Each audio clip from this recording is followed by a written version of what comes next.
welcome my guests and panelists, Bhaskar Chatterjee, Garima Dadlich, and Jyotsna Beliappa. I do hope you will all be seen and you will switch on your video. Let's move quickly. So the subject is CSR impact visible? Now, it's January 14th, on the 14th of April, 3 months to the date and 7 years from now, we would have completed or seen the completion of a 7-year run of the CSR regulations, which were mandated on the 1st of April 2014. A lot has changed since then, including in the economy itself and the ability of companies to support this 2% mandatory contribution that they have to make of their average net profit. And the question, of course, now is, as we look back and look ahead, what has this contribution done? More importantly, how much of it can we measure in a way that we feel satisfied with the outcomes and for the objective that it was intended? And also, how have companies, organizations used this as an opportunity to do something that's really good and contribute to the greater good that is the growth and prosperity of this country? That's the second part. The third is, what are the lessons that have been learned, which in some ways tell us about what's worked and what's not? And finally, as we look ahead beyond the 7 years that this mandatory legislation has been in force, how do we use this as a force of good to achieve everything that we wanted to when we set out to do so? So those are some of the questions that we are posing today. My guests are, like I said, Bhaskar Chatterjee, Garima Dadlich, and Jyotsna Beliappa. What I'm going to do is ask each of them to speak for about 4 or 5 minutes each to talk about the subject as they see it from their vantage point. Bhaskar Chatterjee as the Director General and CEO of the Indian Institute of Corporate Affairs. Garima, who's an associate professor at the Indian Institute of Corporate Affairs, also runs the National Foundation for CSR. She also is a lawyer by training. And Jyotsna, who runs Blue Sky Assurance, which does a CSR inspection and therefore has a ringside view of how things are working, particularly for those who are putting in hard-earned money behind it. So let me, on that note, ask Bhaskar Chatterjee to kick off proceedings. And you have the next 5 minutes to speak on, is CSR impact visible? And that's the key question that we are asking as we are here today on the 14th of January 2021. It's over to you.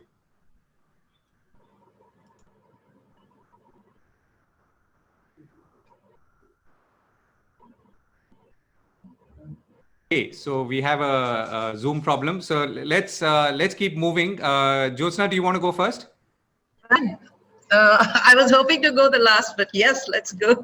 Yeah. So hello, everybody who's with us on this webinar today, and especially under Govind's moderation, we expect to have some very interesting discussion.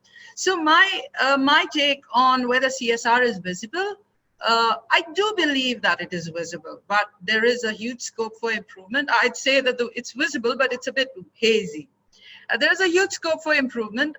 Like Govind said, I have a very good, as an auditor, CSR assurance auditor, I have a very good view of what people are, what are the corporates focusing on to report, to talk about, how are they designing the projects and all that.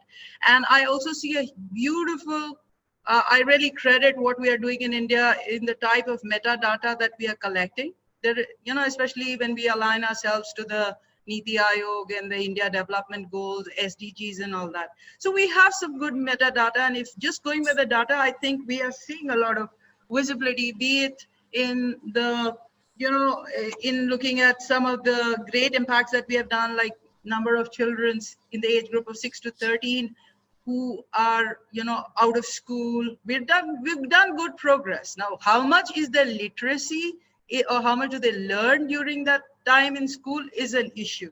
So the point that I wanted to make for this discussion is that we do see we see visibility, but where we are sort of lacking is the issue of context.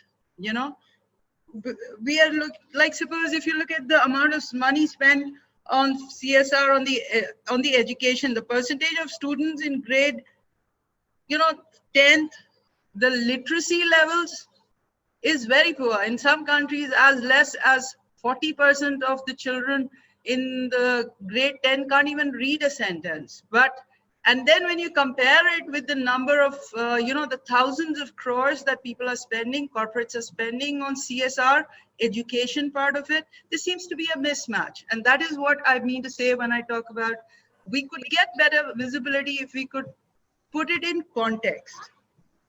So as the country matures, more visibility on CSR impact will improve. I mean, and I have other panel members who are going to be talking about some of the new developments that are happening. And I'm very, very positive about the type of improvements that we are going to see in terms of visibility. There is also a sort of activism that is happening, which requires visibility. I think considering the fact that 55,000 crores has been spent in the last 7 years on CSR projects, accumulated 55,000 crores, 500 billion US dollars. We somewhere will need to ask, where did it go? And that is where the visibility becomes extremely important. And that is where we'll have to bring in a context. So it's not just good enough to say I spent 100 crores spending or educating 50,000 women. It's also important to talk about I spent 100 crores in educating 50,000 women, which are 3% of the uneducated population. Yeah. So when we talk about context, we are talking about from where we are and where we need to go. So when we talk about visibility, what is currently happening in India, when we're just talking about numbers without a context, it shows progress. But when you talk about numbers in context to the larger picture, we talk about it becomes an achievement. So my take for this discussion is that visibility is there, but there's a huge scope of improvement. And my suggestion in this would be talking about in context. Let's get more in relation to the numbers and just not quote random numbers, which seriously doesn't make any meaning. Thank you. Yeah, thanks for that. Can you give me one example before I go to Dr. Chatterjee? And Garima too, could you leave your videos on so I know you're there and I can come to you? Okay. Joseph, when you think of context or the lack of it, what's the one instance that bothers you the most or concerns you the most particularly when you were just speaking about it? So, while we are talking about CSR and we are talking about social environment, I want to talk about an environment incident where a very big corporate basically said that they removed 5 billion pieces of plastics out of the environment. Yeah, through their packaging initiatives or whatever. 5 billion plastic was the big word that they used. It was big numbers, but they did not talk. It was actually less than 2% of the plastics that they put in the environment. Yeah. So I just wanted to share this example that yes, 5 billion, picking out or moving out 5 billion plastic pieces from the environment is really good progress. But it would be much better to say that, yes, we removed 2% of our plastics and we are aiming to remove 5% in the next 5 years or 10 years, or what opens up for a whole lot of collaboration, partnership, Right. So that okay. Right. That's a good example. Okay. Dr. Chatterjee, it's over to you. Yeah, sorry, I missed your first call. There are always these glitches to go, but lovely to see you, Jyotsna. Lovely to see you, Garima. Yes, indeed. 1st of April 2014. That's when the law really came into operation. And I'm very glad to see that from then on, we're about to get to the 1st of April 2021, almost 7 years. It's been a long journey. And it's important for us to realize that the law itself was in many ways alien to the country. It was alien to the entire world. It was the very first attempt anywhere on the planet to actually formalize and bring in legislation. And I can say with some conviction that the first year or two, the corporates found it difficult to engage with the new law. There were mental block issues, there were operational issues, there were perception issues, and a whole lot of stuff like that. It was only after the first 2 years had elapsed that corporates really began to see this kind of a legislation as actually an opportunity for them to demonstrate their commitment to the society to which they belong. And I see then from around the early part of 2016 a very positive change in the attitude of corporates and also the preparedness of NGOs. When I made this law, there were two or three important things that were important here. One, it is a spending law. Therefore, you must spend. And Josna rightly said that yes, we quote numbers on spends. That is the first part. If you spend, then only you will be conscious of how you spent it, where you spent it, and can it be spent better. But if you don't spend at all, you're wasting your time. So in the first place, it is a spending law, which means 2% of your average net profits, right? The second part is that this is a triumvirate or a triangular approach in which the government is the facilitator. Its role is just to facilitate and nothing more. It is for the corporate entity, which comes under the scheme of the law, to provide the resources, the supervision, and the assistance. But the work at the grassroots level is neither to be done by government nor by the corporate. The third arm of this triangle, which is the NGO, the implementing agency as we call it, it is that which actually implements on the ground. And it is when these three are in perfect cohesion that you really begin to get results on the field. And when you begin to see what is actually being done on the ground, that is when you realize that can CSR be seen? Yes, when things work in synergy. Over these years, as Josna rightly said, a fairly large amount of money has been spent. Is it visible? And she rightly said, yes, of course it is visible, but of course it can be more visible than ever before. And there are strategies, I'm sure Garima will elaborate on that, as to how we can make them even more visible than they are now. One part, Josna herself is a specialist on this, the audit part. Just now, yesterday, in fact, the ICAI has released the first ever guidelines in the entire planet, which guides auditors as to how they should audit CSR. I mean, think where CSR has gone from something that people just did as a feel good, I'm feeling good today, so let's do some CSR, that kind of intermittent stuff that happened before 2013, to a very now strategized CSR approach that we have today.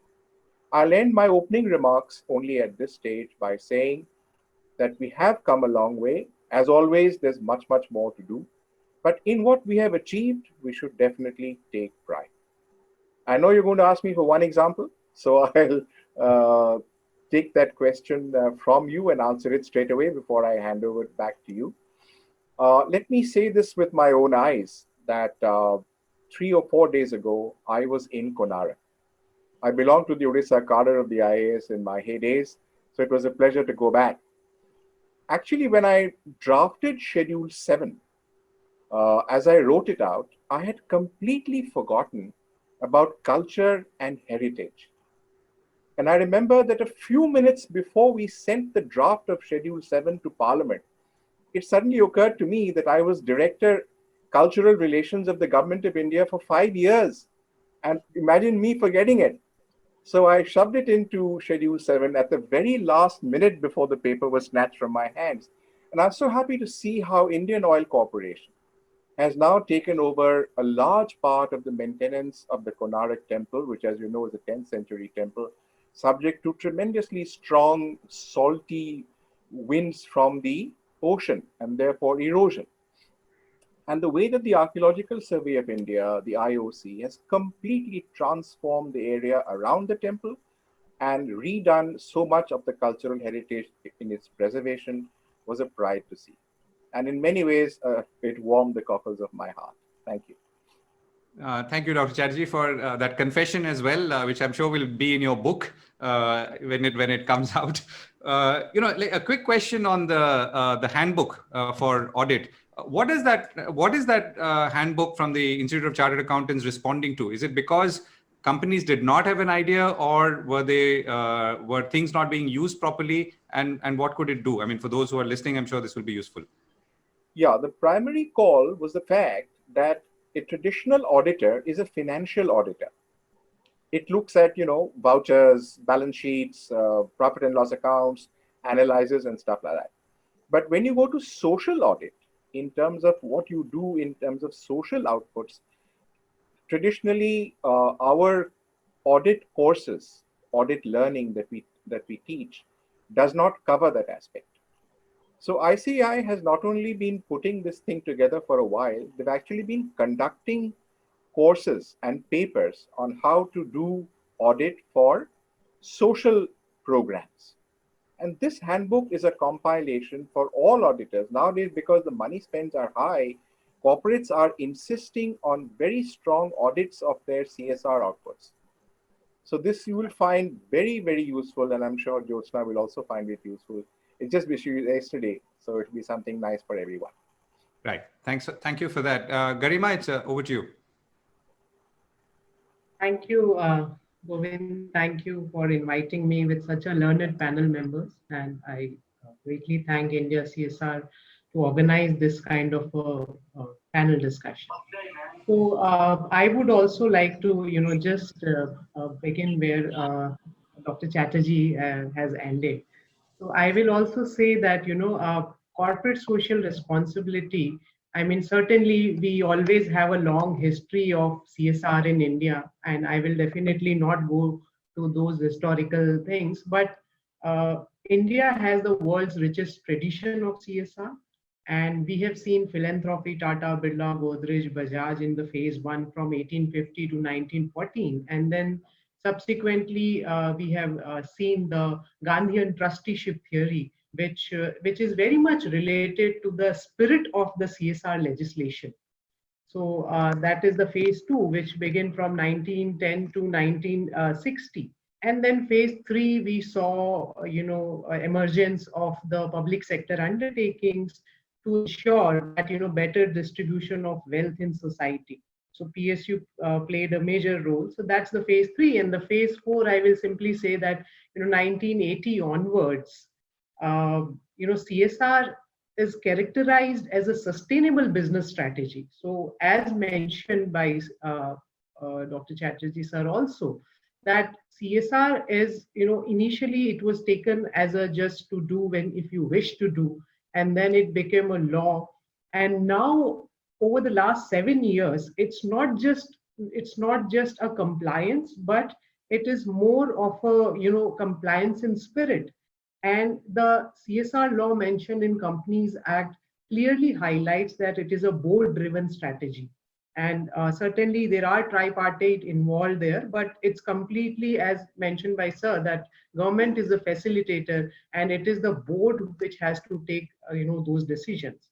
So I would say that, now CSR has emerged as a sustainable business strategy, and companies are encouraged not only just to spend the 2% of their profits, but also to think on the impact, whether it is visible. So therefore, we are having this discussion. Now, let me just give you quickly, throw some light on the impact of CSR on society. There is already around 70,000 crore have been spent on CSR. And there is a great impact of CSR on society in the terms of, increase in disposable income, better healthcare facilities, education. So there, as we know that there are different sectors, but we see that there is a lot of spent on education and health initiatives. And I would also like to share that, the Ministry of Corporate Affairs has also launched this National CSR Awards, which is the only sovereign award. And I can say that it's a very honorable presidential award. So I'll just quote a few examples from there, that if we talk about, improving the rural livelihoods and protecting the environment, through the farmer-centric integrated watershed management, we saw a great impact, that there is a good management of water structure, which has greatly enhanced the crop productivity and income levels by 5-folds. There's also an example of the private organization, we very well known as a project Nani Kali, which has groomed 31,000 youths to get jobs. So definitely the impact is visible on ground in terms of all Schedule 7. But here I would also like to say that in Schedule 7 there are still certain activities which has not gained that much of importance from corporates. So there are always two sides of that debate also. But yes, just to begin and just to quote few examples here, I would definitely say that the impact is visible, and as mentioned by sir also, that this impact is visible due to this tripartite role of government as a facilitator. And also let me mention that the ministry, even in the recent high level committee on CSR, has very categorically mentioned that the government is intending to move towards self governance. Therefore, it's just a direction, but the companies are now taking it very seriously. They are implementing in spirit, and not just 2%. They are ensuring that they invest where there is a need, so that, because if they establish the need, then only the impact will be visible. So that is what the organizations are doing by themselves. So, and I will certainly reserve my few more other initiatives taken by government in the subsequent discussion. But briefly, just give me a minute here. That let me just mention that the ministry is working extensively on bringing out the CSR exchange platform. So, which is the platform aims to again bring all these stakeholders together at a one particular website or a platform where companies can even highlight their impact. So it's not only that we talking about whether the impact is visible. It's like anybody goes on that platform and can see that this is the initiative and this is a result, and somebody can simply replicate the same in other needy areas. Similarly, the implementing agencies are also, they can also learn from the best practices. So it's not just, within the documentation of a corporation within their annual report, but it will be a public platform where everybody can share and can highlight that kind of an impact. Yeah. Okay, thanks for that, Garima. So just quick question here. So you stressed on how companies and organizations are growing beyond that 2%. So what's driving that? I mean, I can think of some logical reasons, but the way you've studied it, what's driving it, and how is it being manifested, or how are we seeing the impact of that additional investment and focus? Yeah. So just to answer it, I would say that they are not taking this only as a spend initiative or as a tick box compliance. And now with this, emergence of this concept of ESG, or we call it responsible business, the companies are not only thinking about CSR, they are making CSR very much, ingrained in their business strategy. As we know that one of the impact which is very much visible is about, even their profits have been increased. There are researches on that particular thing, the brand enhancement. There are big companies who highlight the CSR project and they simply write a tagline there that hum steel bhi banate hain. So the kind of message it gives to the stakeholders is that their prime importance is for ensuring the community good. So what driving them is that there is a strong business case for doing it in spirit, and moving further from CSR to ESG and to the responsible business initiatives. It definitely helps it attract investors. It makes even employee feel good. And they can spend and they can come together. So there are a lot of such strong business cases. Okay. Can I come back to you, Dr. Chatterjee? So a couple of questions. One is that the theme for this discussion is CSR impact visible, with a question mark. So if we pose that question, then how are we answering it? I mean, I think the answers that I've got so far suggest that there is a lot of work being done. There is more work being done than perhaps being asked for. But there is maybe contextually, there is a problem of contextual presentation, as Jyotsna talked about. But to come back to the original question, is it visible? If it's not visible, to pose the counter question, why are we saying that it's not visible? And if so, what is the course correction that we need to do, if so, at this point of time? You're on mute.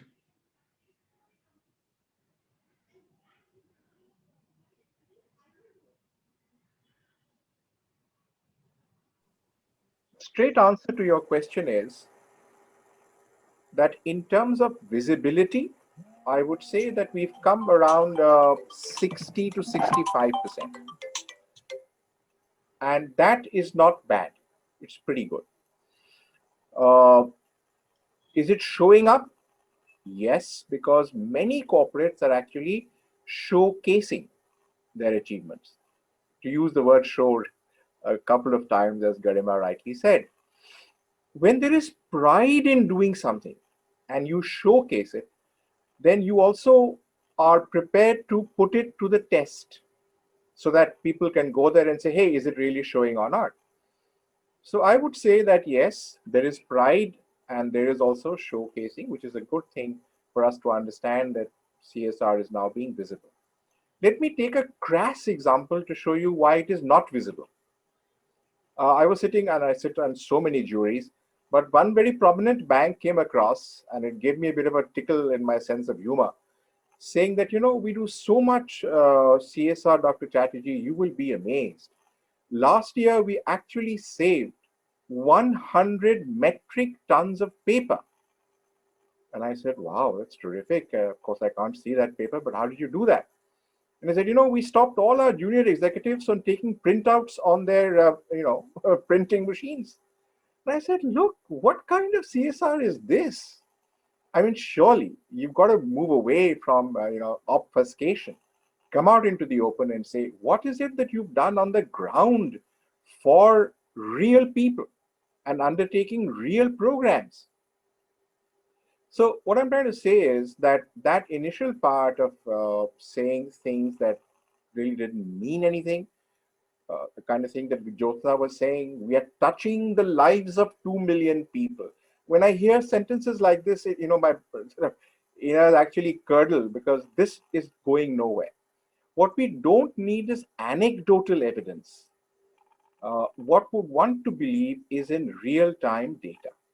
2 or 3 quick things I'd like to bring in here. One, the National CSR Awards, about which Garima spoke, were a way of incentivizing the way that CSR operates with corporates and with NGOs. I actually started that concept before I left the IICA. I'm glad it's now become operational. They actually go and see on the field and they verify. And it is only then that the Prime Minister gives away those awards. These are national awards. And the level of competition is just incredible. So it shows you that when we actually highlight achievements, we value that which is visible. The second point I wanted to say was that in national emergencies, such as the COVID one now, government reaches out to that law which we passed in 2013, saying that now let all COVID activities be covered under Schedule 7. Let's set up the PM Cares Fund, again under Schedule 7. So in times of real difficulty, this is also where the CSR legislation helps. And you can see visibly now how much has actually happened in the world of COVID. Can we hide that? Lastly, yes, CSR is very strongly board driven. What does that ensure? That the finest minds in the company are involved in the CSR program. They strategize, they decide what's to be done. And because CSR decisions are taken at the highest levels in companies, they ensure that that visibility comes through. And last, more and more corporates are understanding that you have to be able to say where that money went where the outcomes are, not just the output. So do very good assessment, do very careful assessment of the impact that your programs actually leave on the ground. That's all I want to say now. Okay, so I'm going to come to impact in a moment, but the example that you said about this bank saving 100 metric tons of paper, now this is also something that is a reflection of the thinking at the board, or is it something transmission loss downstream? No, it was the thinking of the board, and I was surprised that it happened because this decision was taken at their board level. But this was in the early days. It probably won't happen now. But at the time when corporates were still not fully aware of how they should go about it and how they should reach out to those parts of society which really needed help and care, not in this sort of jugglery. Right. Okay. Maybe, as you said, Dr. Chatterjee, the first couple of years were spent in trying to get a sense and a fix, maybe fudge, as you pointed out. But hopefully, the second half of this period of 7 years has seen far more focus and dedication to the cause. So, Jyotsna, can I come back to you now? So, if you were to now look forward, so this company, the example that you gave of trying to create an environmental impact by cleaning up the same product that or the byproduct that it puts out in the environment. So it is doing something. It's also doing something good, but the manner in which it is presenting that data is obviously there is a bit of a fudge.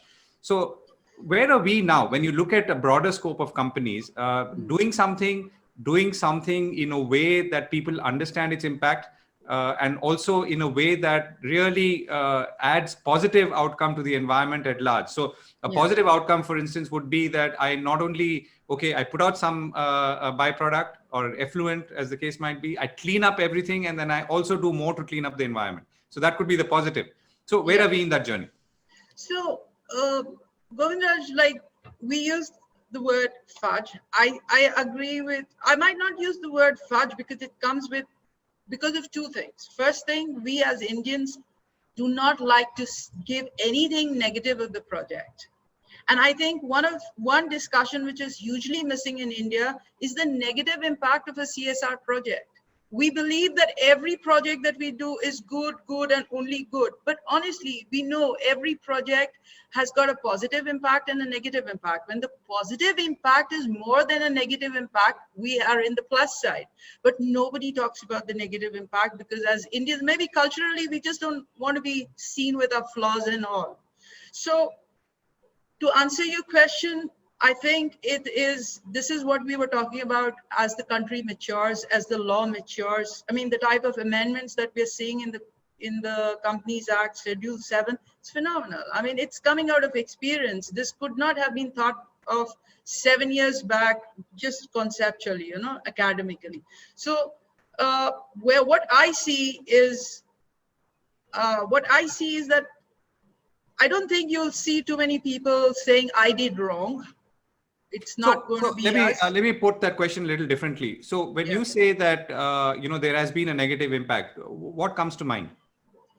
I'll tell you, we did a program for women empowerment in a very remote village in Rajasthan. Brilliant. For a factory which had less than 10% of women, over a period of 3 years, they managed to get almost 45% of the women. And then it started, like plateauing out. It also sort of started dipping. When we went, so when they talked about empowerment of women, they trained them, they used to get their salaries, through the bank, they had ATM cards and all that stuff. But because of the empowerment of women, the men's alcoholism went up. Domestic violence went up because culturally the society would not be able to accept that a woman's earning more than a man. Okay, so when this organization called us in to say, like, what's happening in this project, and when we did a lot of stakeholder feedback, there was a negative impact.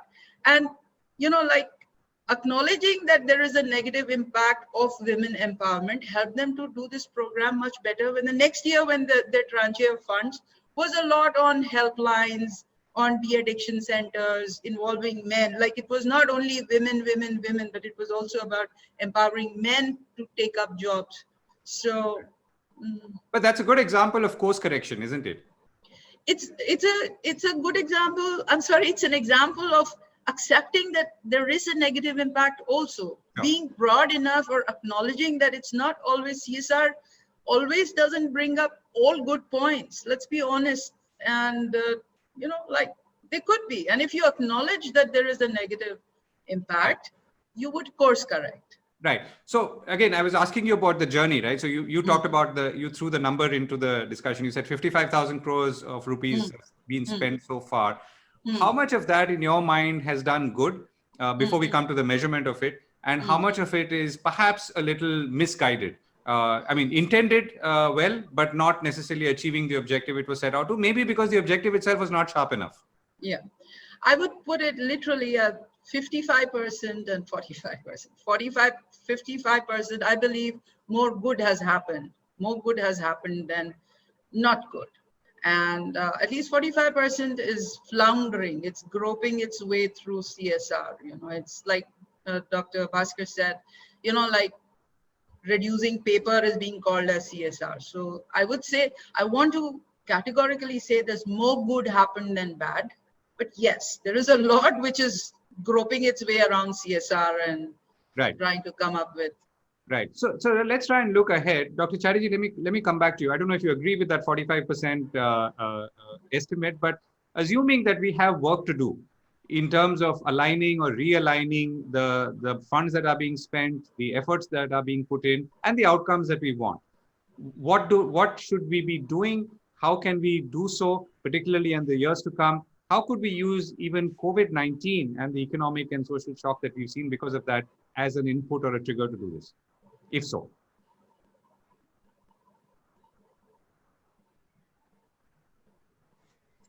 You're on mute.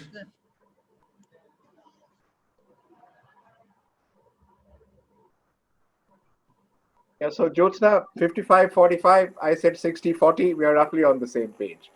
But still, we're going.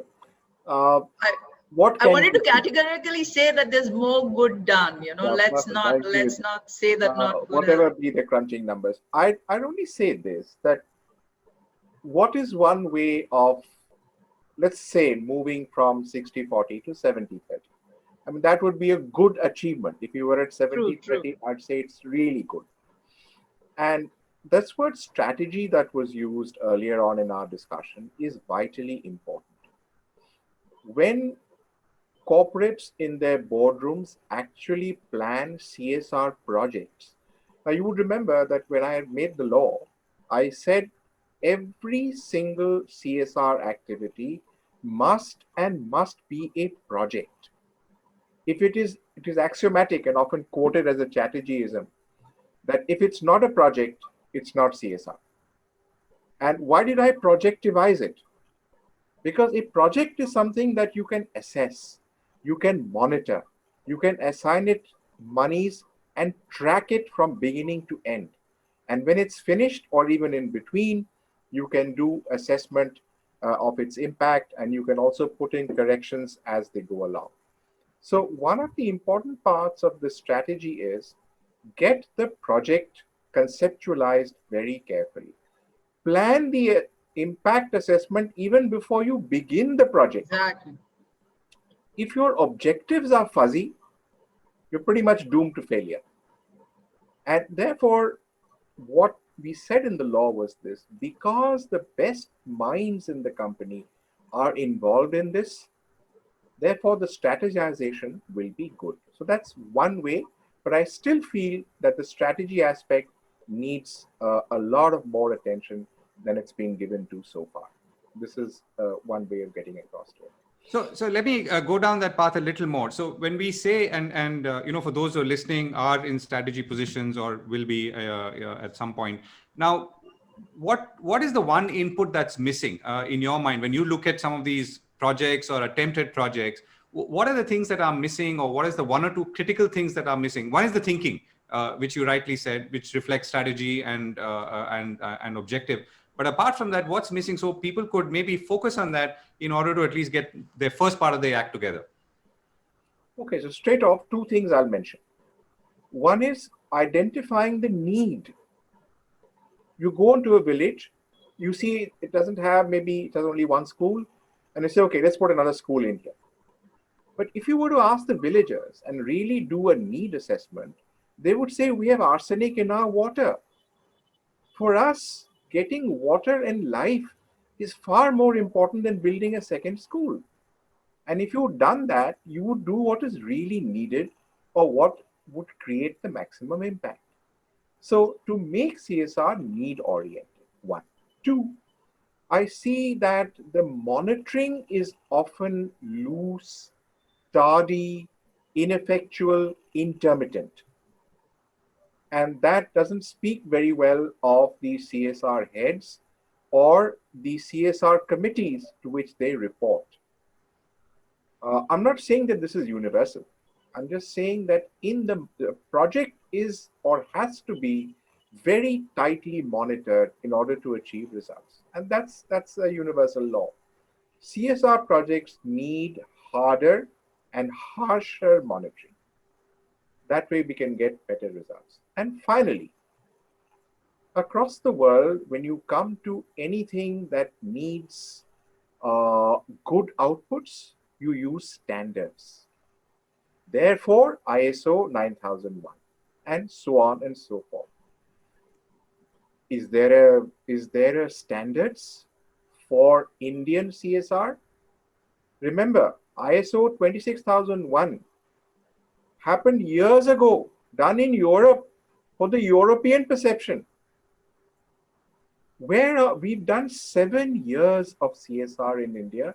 We don't even have basic standards. If you don't have standards, to what will you measure your outcomes against? What standards? If you don't have a yardstick, how will you measure the mile? And so I'm happy to report that I have been the chief from the board of the BIS, the Board of Indian Standards, and we have just submitted to them the first ever standards on Indian CSR. And what will happen then is news for all of us, and I want to say this loud and clear. Very soon, when we launch these standards, we're also starting a rating system in the BIS. So as a corporate, you can apply, and you will get anything between 1 star to 5 stars. There is already now a race that has gotten off among the best corporates, say, hey, let's apply and see what star rating we get. And if you were a corporate chief and you had your CSR person reporting to you, you would say to the chief, go out there and see how many stars you get. It's not about what you say or I say. It's what about an independent agency rating you tells us what you deserve. So right. This is a very strong new initiative that we've just launched. Right, and that's a useful input as well here. So, and 2 questions. So, one is, the example that you used about setting up a school when there is, let's say, a problem with the water supply in that place, and that's you're really saying or you're reflecting a real world example. Am I right? Right. I mean, right. Okay. So now, when the star system that you speak of, in which is more of it's a recognition, is accounts for these kind of things, fit as in projects that are fit to purpose and so on. Yes. So it measures first your compliance. If you are not compliant, you can't even enter or ask for a rating. But thereafter, it takes 2 levels of audit. Josna, this will be music to your ears. If you are not a scheduled auditor empaneled by the BIS, you cannot audit. So this is not about you submitting papers to the BIS committee and the BIS committee saying, we trust you based on your papers, here's a 5-star rating. It has to go through 2 stages of audit, field verification, and then a full-fledged submission before the BIS audit, the CSR committee, a full-fledged presentation. And only then will you get your star rating. So let's say you applied for 4 stars. The BIS committee can say, sorry, you only deserve 2. Take it or leave it. Then you're free to come back the next year and say, no, I didn't want the 2-star rating. My boss would have killed me. So now I've come back and now I'm ready to get my 4-star. So this will give you incentives. It'll also give you correctionals. It'll give a lot of people a chance to really measure up against the accepted standards in India. Garima, can I come to you? I think you gave a very beautiful sequencing of how CSR has evolved over the centuries. I would have never thought of CSR going back to the 19th century, leave alone into the last century or this one. So how do you see it as a mindset evolved? I mean, if you look back now and the way it's grown, and if you were to project ahead, are we ready to embrace it in the manner that it should be embraced, given that so many years have passed, or even if you were to use the Gandhi trusteeship principle as one start point, and where we are today? And if we need to evolve, and I'm really talking about thinking now, what do we need to do at this as we look ahead? Yeah, I feel that certainly, the principles or spirits are based on the history, but we have certainly evolved. And as mentioned by the other panel members, 45 or 65. So I will also say that somewhere close to 65% impact we have seen. And what has evolved is something like one is that incorporating into the business strategy. That's the first achievement which the organization, and as mentioned about the CSR audit, let me mention that CSR audit is also something like how companies perform over their social responsibility, and they have been evaluated for that. So that is a kind of evolution where earlier it was just dependent on the philosophy and the culture of a promoter, particularly a person who's owning the company, that whether he wants to spend or don't want to spend, it has now become a mandate. So government has provided a direction, and the companies have even taken up further to incorporate in their strategy. Even let me mention that now we have, we started talking about ISR, individual social responsibility as well. There are examples where the employees are actively being engaged for their organization CSR initiatives. So the concept, these type of concepts, certainly we have right fairly progressed. And for future, I will just briefly mention that what needs to be done. Certainly one is the need assessment and monitoring also, as mentioned by Dr. Chatterjee. Another thing is also about the sustainability of the project, which I would just like to add on with that is extremely important.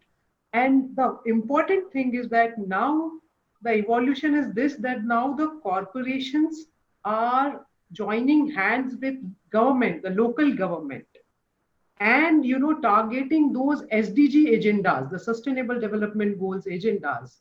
So when they join hands, there is the entire planning needs to be done, that once the project, so if a company starts a health initiatives in a particular village, they can never come out of that village because the diseases is never going to end.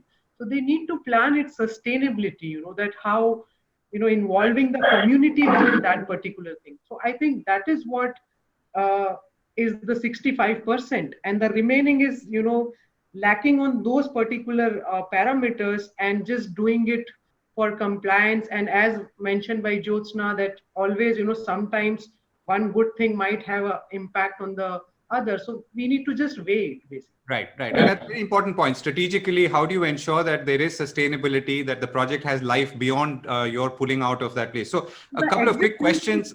The exit, and what I'm trying to highlight is that because the company can't forever run that project, so the exit needs to be planned even in the beginning. Right. And one thing I would just like to add, I'm taking a minute again, is that very much my personal opinion, not an institutional opinion, is that from the negative impact side, let me mention that I see a lot of assessments happening now. I'm talking about an impact assessment, but I do not know about the credibility of such kind of an assessment. And as mentioned that, there has to have a benchmark. So from the beginning, if we, somewhere say that, okay, the project has these objectives to achieve this, and then we, a fair independent assessment needs to be done. But there's a huge, difficulty in this area, and we see everybody is getting impact assessment done just for the sake of doing it. So that needs to be properly planned. Right. And I think these are very good points. Dr. Chatterjee, can I come to you? We've got only a couple of minutes now because apparently this switches off automatically at 7. So, and the organizers want to come in too. So quick questions to you. The first is from Abhishek Ranjan. Large and mid-sized companies are mandated by CSR law. What would be the motivation for small and medium enterprises to do CSR? Well, follow the examples of the bigger companies, because one day, aspirationally, the smaller companies are going to become medium. So if they start, there are two ways I can say this very quickly. One, start small, very small, whatever you are attracted to. Two, look for a medium company with which to collaborate, or a bigger company with which to collaborate. So if you use these two strategies, start small and collaborate, partnership, you will get to a beginning. And that's the way to go for me. Okay. Sudhir Sahni asks you, Dr. Chatterjee. Just add one thing, just with sir, one second. One is that there is a separate award reserved for MSME. That is also a good enough reason. That's a good incentive to, yeah, absolutely. Sudhir Sahni asks. Sorry, I also want to add on to this. I have so many small and medium businesses which are coming and saying, please, let's do our CSR, irrespective of whether it's mandated or not. They are the biggest sector of my business, you know. Wonderful. So happy to learn that. Yeah. One area, Jyotsna, that you can share with us? One area, automotive. Okay. You know, the new renewable batteries and the electric batteries. Automotive area is coming up. Garments. One of my best customers is a garment company. And what are they doing CSR in? What is the area that they are? So they're sourcing sustainable garments, sustainable fabrics. So they're working closely with farmers, fair trade, less chemicals, working with agriculturists directly to ensure that there are no middlemen. And the automotive one is, it's a co-sharing ownership of the cars that they drive. Like it's honestly, truly socially responsible. Okay. So Archana Tomar, who's been quite active actually in the chat, has said quite a few things. But what she says is that if doing good was to be converted into a mindset, there would be a shift in every organization engaging with communities internally and externally. She also says CSR has remained primarily a mandate that's carried out by a few in the organization. Rest of the organization that's expected to give a few hours per year for volunteering, which leads to a dissonance or lack of interest, and is considered to be a burden. So this is feedback for those at the board level, so that you uniformly spread the effort of contribution or participation, I imagine. Dr. Chatterjee, the question to you, your thoughts on CSR spending being focused on supporting operational costs and building capacity of NGOs rather than try and do more of what the state is already doing, like building infrastructure. This is from Sudhir Sahni. Yes, Sudhir, I couldn't support you more. In fact, when we drafted the law, the rules, they say that 5% of the total project cost can actually be used for skill upgradation of the employees of the company as well as the implementing agency with which they work.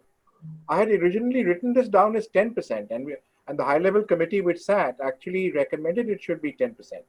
Because if that is provided, then both the employees of the company as well as the implementing agency has an opportunity to enhance their skills. Right. Thank you so much. We have completely run out of time, and thank you to Apresh and his team for giving me the opportunity to chair this very interesting, insightful, and very, very significantly impactful discussion going forward as we bring and align companies and their spending to objectives that are truly important and noteworthy for the progress of this country. So on that note, Apresh, thank you, and it's back to you.